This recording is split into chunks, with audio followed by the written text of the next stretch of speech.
It's the smallest Chevy they make these days. They say it's their first true mini car. No Camaro DNA here, no CD player either. Let's drive the 2013 Chevy Spark and check the tech.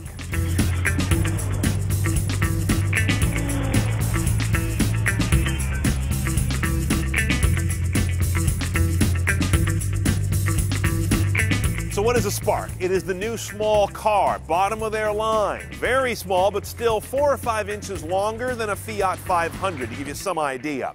It's a 5-door, as you can see. A fairly roomy front row, a back row that is to seating, what a middle finger upraised is to détente.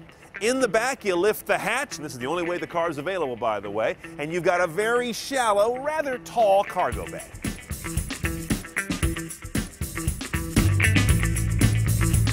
All right, now, I'm not being unnecessarily dickish when I tell you that I feel like I'm on a riding mower in this thing. It's actually pretty roomy for the footprint of the car, but there's something sort of upright about it, and this whole wheel and pod have a very forward presentation that makes it feel like it's right in your face. So that makes it feel a little bit odd in here. But let's talk about this pod. You've got a mechanical speedometer, and over here you've got a digital LCD screen for other ancillary things, right? You see a tach, an odometer, your fuel level, things like that. In the 1LT and 2LT trim levels, those are the number 2 and 3 trims from the base, you get this head unit. Chevy MyLink, a new interface we've never seen before. Good looking thing, isn't it? Audio, of course, takes you to your audio sources, which you're going to be surprised by. Look at my list. What's missing? No CD. Not standard, not optional, not possible. AM, FM, no HD radio. Satellite radio, I believe you get 3 months complimentary. Maybe it's a month, but there's a little taste there. iPod hooked up through USB. You have a standard analog aux. Bluetooth streaming, nice meta tags as well, and they come up very quickly. Now here's the really cool part about this system. With our attached smartphone, we go to Smartphone Link. 3 apps are supported right now. Pandora, of course, will get you your streaming radio that you know well. Thumbs up, thumbs down, a customized Pandora interface, nice album art there as well. If we back it up, you find Stitcher, the podcast application, and again, very common interface to when we were on Pandora. You have to have those apps installed on your phone, by the way. They're not part of the head unit the way Toyota does it in Entune. The last one here is Bringo. As of our shoot today, this is still TBD, but it'll be coming to the cars as an optional add-on for $50. You get this support built in, and that becomes your nav. There is no native nav built into this head unit. It's got to be through your smartphone, so the power and the guts and the connectivity is here. And of course, Bringo's a connected navigation solution. You've got some Google search for places, you've got live traffic. It's a nice advanced system.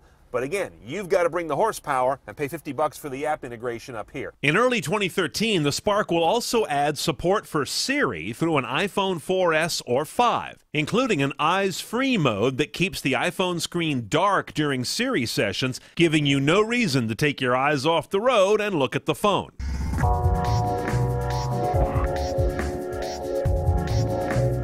Now the engine on the Spark, it was here a minute ago. Ah, there it is. 1.25 liter inline 4, tiny, with output numbers we haven't seen in this country since the 80s. 84 horsepower, 83 foot-pounds of torque, nothing in the triple digits. 0 to 60? Almost certainly. The car weighs about 2,300 pounds, and you're going to get 32, 38 mpg with the manual, because it's a 5-speed, fairly modern. Get the 4-speed automatic, which they must source from John Deere, and your MPG drops a lot, down to 2837.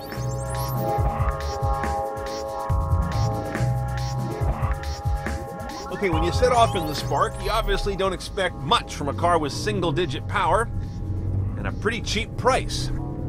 But I'll tell you what, this is far from the worst ride quality I've experienced this year. In fact, I can think of a couple cars that cost more than twice this much that were much harsher to ride in. Which brings us to the power. A short subject. There's not much there, as you can tell from the numbers, and you always feel like you're about 20% shy of the power you really need, especially when you're trying to accelerate onto a freeway or make some kind of a maneuver at full throttle. And you do get to full throttle a lot in this car. It's never risky because there ain't much going on there.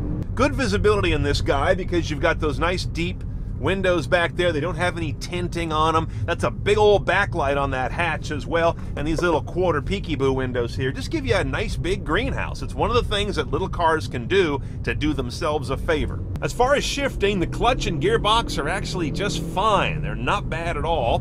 The shifter is a little long. I'm not sure if I'm moving gears or churning butter, but it works.